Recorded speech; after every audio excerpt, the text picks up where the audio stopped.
Welcome to Corinne's Picks. Today we have a very exciting episode. We're going to be diving into NFTs. We have an artist who is actually flourishing in the NFT market, Jeanette Madden. She's been on our show before, but today we're just going to be talking mainly about her experience as an NFT artist.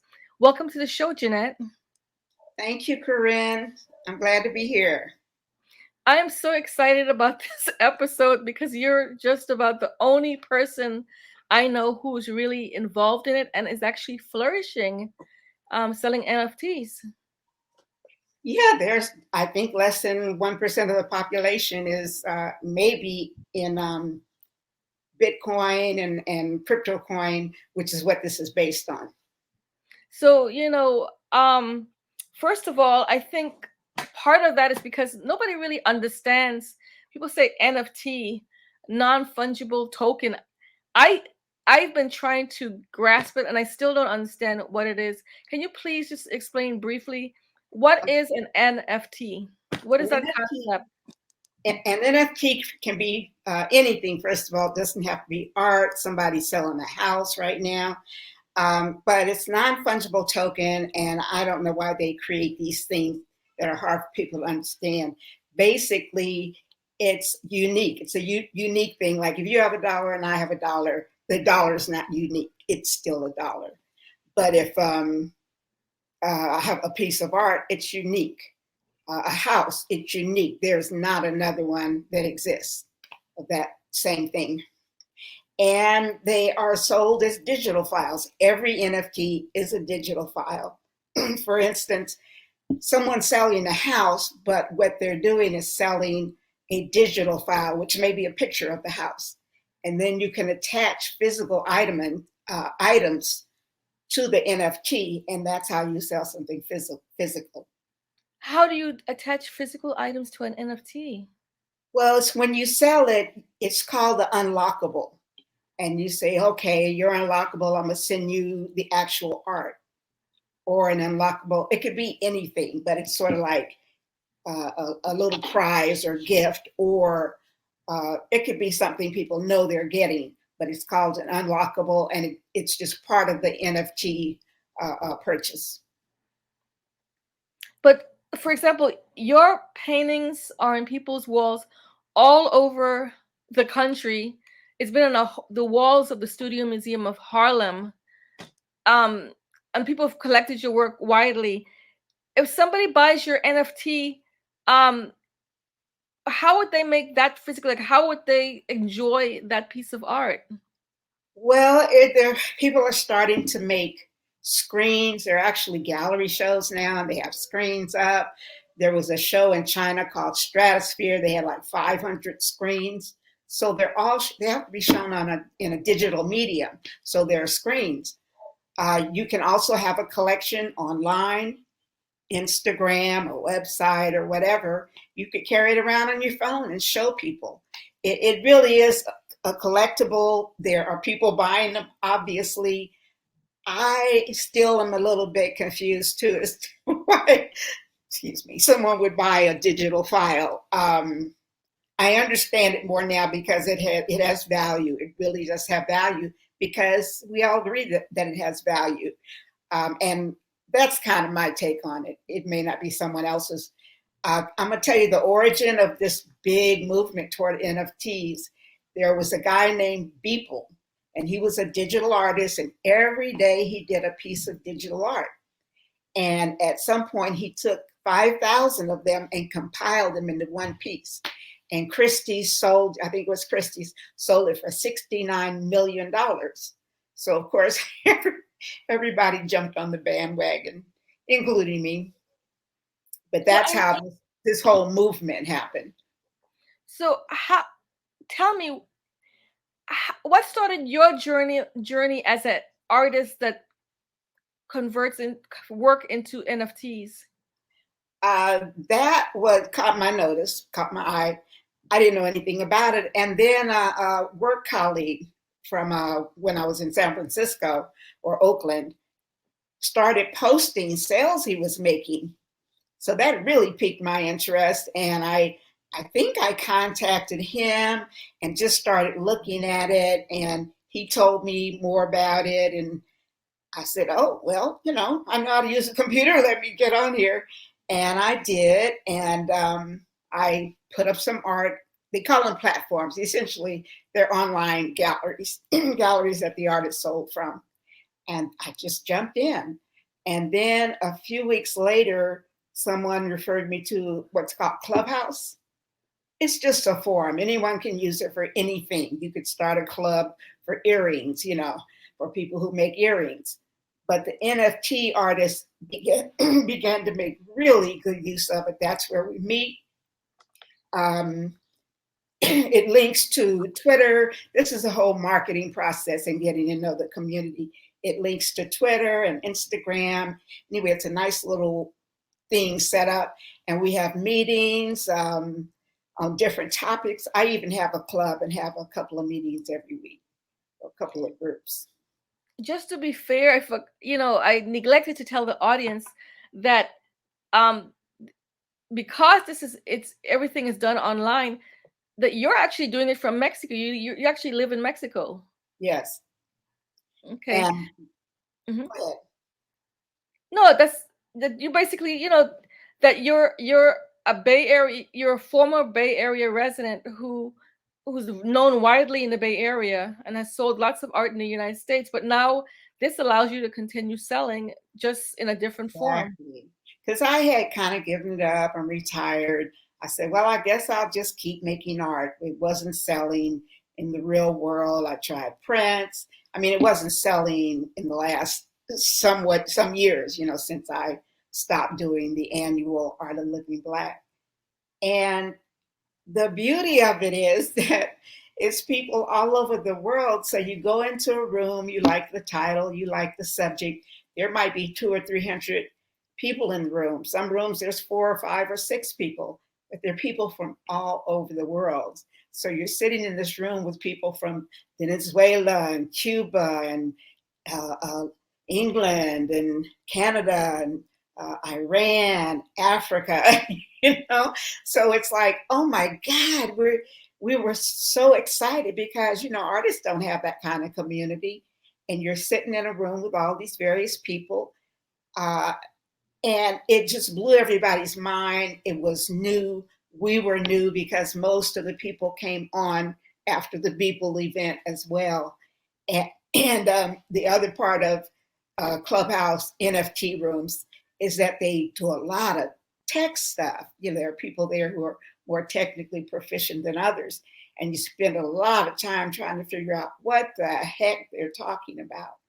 So anyway, I'll say more about that later because it took me down so actually, I think it's unfair to keep talking about the NFTs and not letting people actually see your art. I mean, you've shown your art on this show before, but I think people should see what we're talking about. So maybe you can we're going to go to break in about 4 minutes, but maybe you can start describing a few of the paintings that you have, and then we can show some more after the break. Okay. Okay, so the first image, please. Okay, all my art is created on the iPad. This is kind of an exploratory period where I was trying to find a hook. I create art because I'm moved, and I can be dormant for over a year. And this was when I started feeling it again. And again, it's iPad work. I was getting into, they have what they call Afro future. Oh, geez, could I not remember that? Afrofuturism or something? Yes, yes. And, these people create really out there, digital forms showing Africans in these very sci-fi kinds of environments. And I was very inspired by that. So this is kind of my version because usually it's very in your face. It's really obvious. So that kind of inspired this. It was almost like a military thing. And there's a male version of this. And then the image coming up, I think you could go ahead and switch. That was done in the same period, kind of in the same way.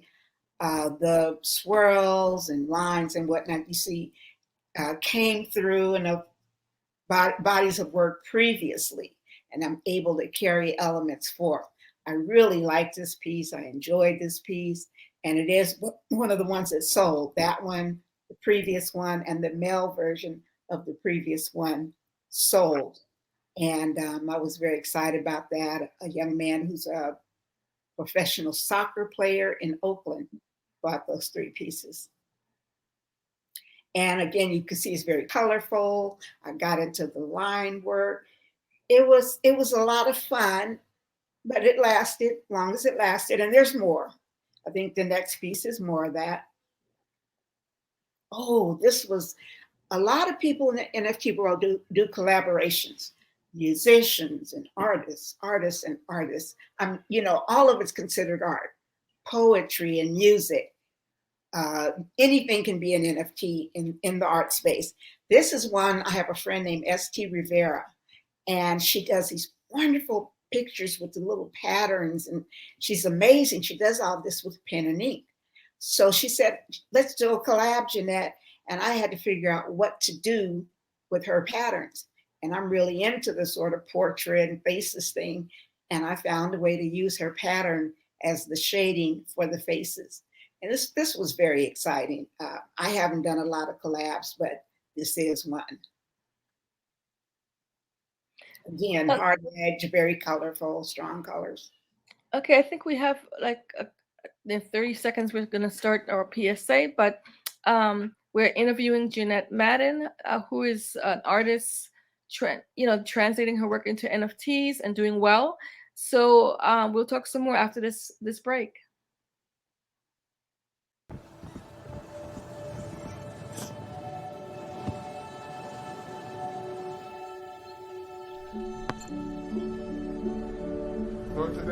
I don't remember how it started.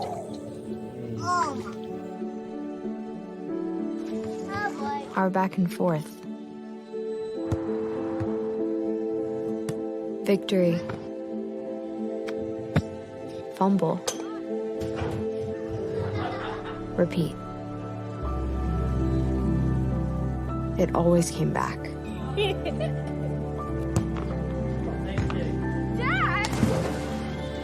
Okay, here we go, throw it!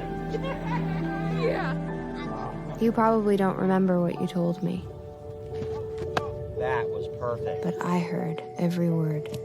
Nice.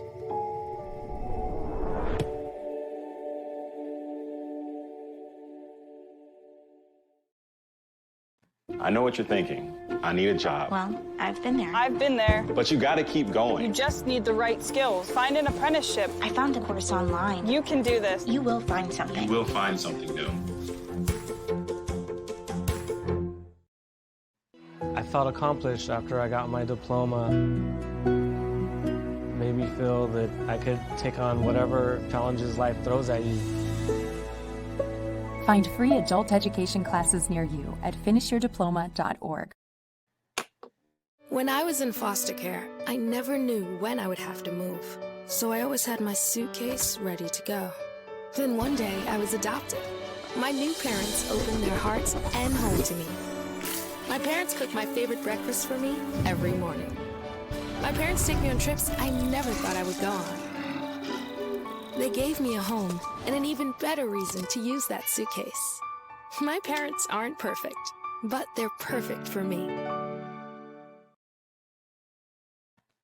Welcome back to Corinne's Picks. We're talking to Jeanette Madden, and an artist who is flourishing in the NFT market. Welcome back, Jeanette. Hi there. So, I want to get back into talking about some more of those images before we end the show. But, I think it's important to talk about sales and how you're selling these works. Can you talk a little bit about Opensea and talk a little bit about Ethereum? Like, how does that work? Like, how do you sell your work as an NFT? Okay, ETH is another crypto coin, just like Bitcoin. Each platform, the ETH is a blockchain platform, and we don't need to go into that, but Bitcoin is unique from ETH. Most of the platforms are on ETH or Ether, and there are different platforms, basically different galleries, and you mint your work. Mint is the process of verifying that I'm the artist, that this is the NFT. The NFT makes it real. And the way you sell is you put it on a platform. People have what's called a wallet where all the Bitcoin and exchange and whatnot, it's sort of your interface with it. And people can buy from their wallet. It goes into my wallet. And the nice thing about the blockchain is it happens automatically, because you basically have given the blockchain instructions. And the instructions might say, okay, you get 10% of the sale. This happens, that happens. So when they resell it, you get 10%, and it's locked into the blockchain forever. So this is one of the places where you will get your commissions. So yeah, if you wanted to buy, you have to have a wallet. You have to buy ETH for you to go in your wallet to buy with. So you're selling basically from like a gallery, online gallery that represents an NFT artist. But what if you wanted to sell independently? I know that there are fees involved, and I know there's two different ways of doing it, because I know that I've tried myself. I think I put one on Opensea, and it was quite expensive to put my image up there, to host my own image. Actually, Opensea is one of the least expensive because they will mint the first one, and then you can put up list as many as you want. The ones you put up after that are not minted, they're listed. But when someone buys it, that's when it's minted. Minting consists of a process where these people go out, and it's a big deal. People have computer banks, they have warehouses full of computers, and sort of competitive. But they're the ones who get that transaction onto the blockchain. I can't tell you the process.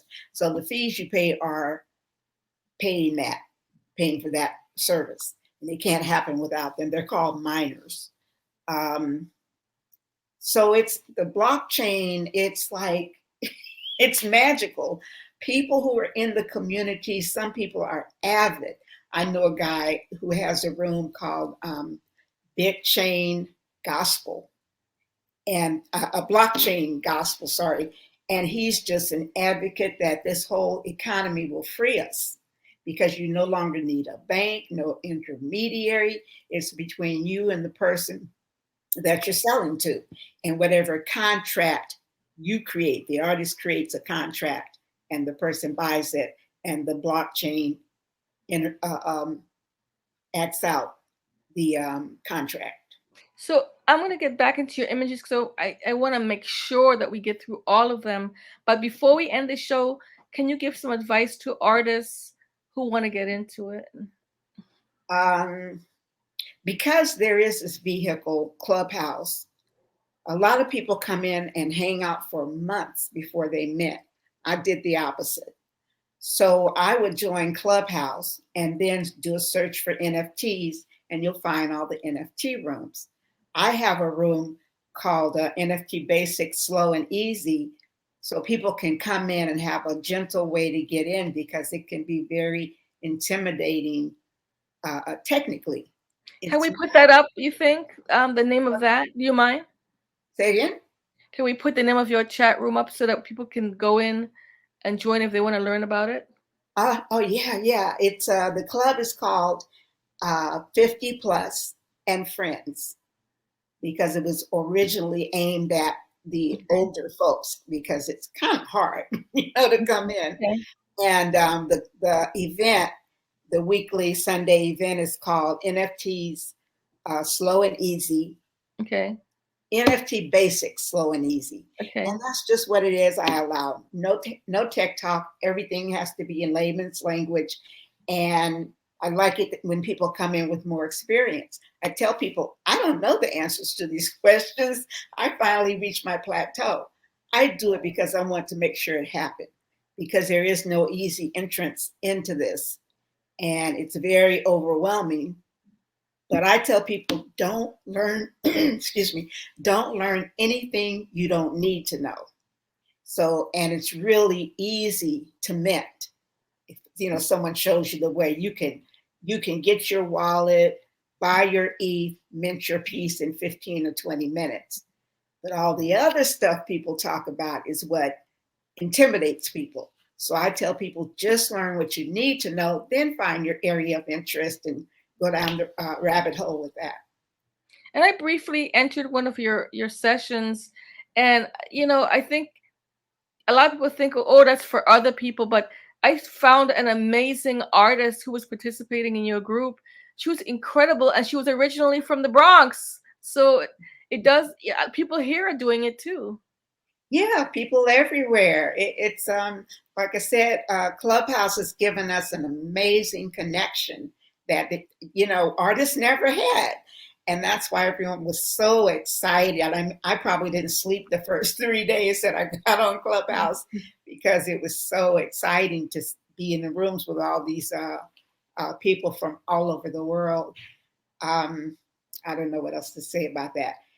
But it's so complex.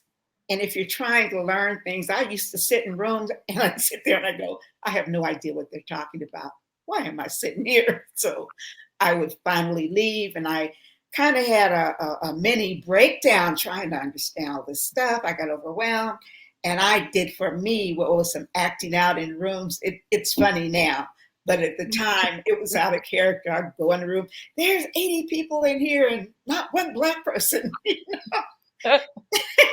literally take over. I wouldn't even let them talk. So when I came to myself, I said, maybe I can't do this. And, maybe I'm just, I realized it was age related as well. Some of these young people are into that kind of technology anyway. But for some of us who are older, even though I was a graphic designer and have a computer in front of me daily, it's a different technology. And I don't care where you come from, you're confronted with that. So what I decided was that to go back to basics. I'm an artist. I sell NFTs. I'm not going to worry about knowing any more except as I need to. So that's what I tell people in my groups, and people really appreciate it. People come in like you. People come in, it's their first meeting.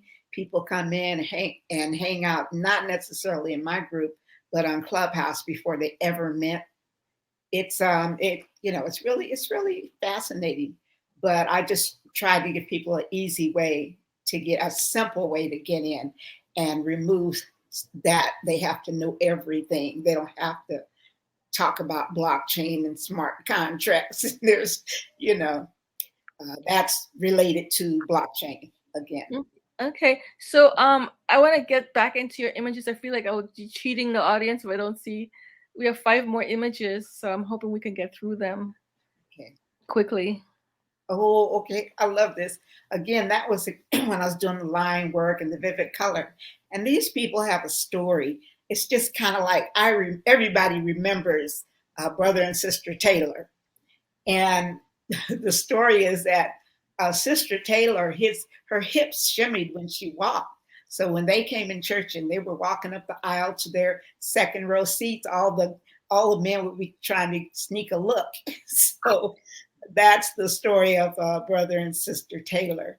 And it's just something, it's kind of like a memory, even though in reality, these aren't real people.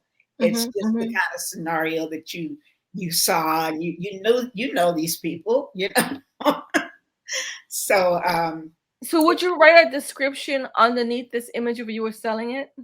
Yes.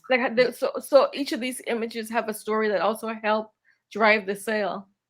They say, have a story, have a story, have a story. So I felt like I didn't, but slowly it's becoming clear. So some of it is just about the whole series and what it means. Some of it is just about me. The story about me, and what I tell is like when I was born and growing up, there was the first refrigerators, there were ice boxes, vacuum cleaners. I mean, everything was new. This was post World War II. And to come from that and traverse all that time and all those the inventions and creations and come here into the NFT world just makes me, my inner child just jump up and down. I'm like, oh my God, I feel so blessed to have been at that end where things were new and modern, you know, going into that modern age, and then come out and still able to be active in a world that's just amazing. It's Okay, just amazing. next image, please. Okay, this was done in a previous time. I did a whole series of women and kind of expressionists, and this is one of my favorites. She just went to a show in New York. People are having shows where they, you know, show this work, and they have the screens up and whatnot. This one, they did it at Penn Station, but they didn't have screens up. They just, everywhere you look, they had papered the whole station, the front of the stairs, up and down the walls, the pillars, and they had little teasers about NFTs. Well, this piece was in that show. What you had was a QR code, and people would scan it, and then they go where they could look at the art. And people were literally buying the art. And people were new to NFTs, but they would go over there. They were curious. So that was a nice event. People are doing events like this to sort of promote and get more people into the community as collectors and artists. Okay, so we have 1 minute before we roll the credits. Any last words? I think we don't have time for any more images, but any last words, Jeanette?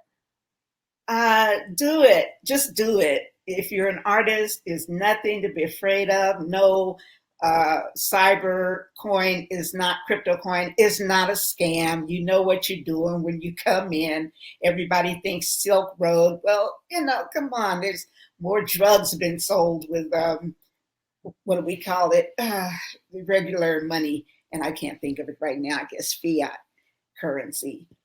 But don't be afraid. Just come. Just come. And what are the times for your workshops again? The beginners class, the slow and easy, is Sundays, 3 p.m. Pacific time. And we usually last hour and a half, 2 hours, sometimes longer, depends on the conversation. So come, we're very friendly. It's a user-friendly space, and nothing will be asked of you. You can talk if you want, you don't have to talk. So it's a fun little group. I have another midweek group, but it's just topical, various topics. Okay, well, thank you for being with us today. Thank you. Yeah, thank you, Corinne, for having me.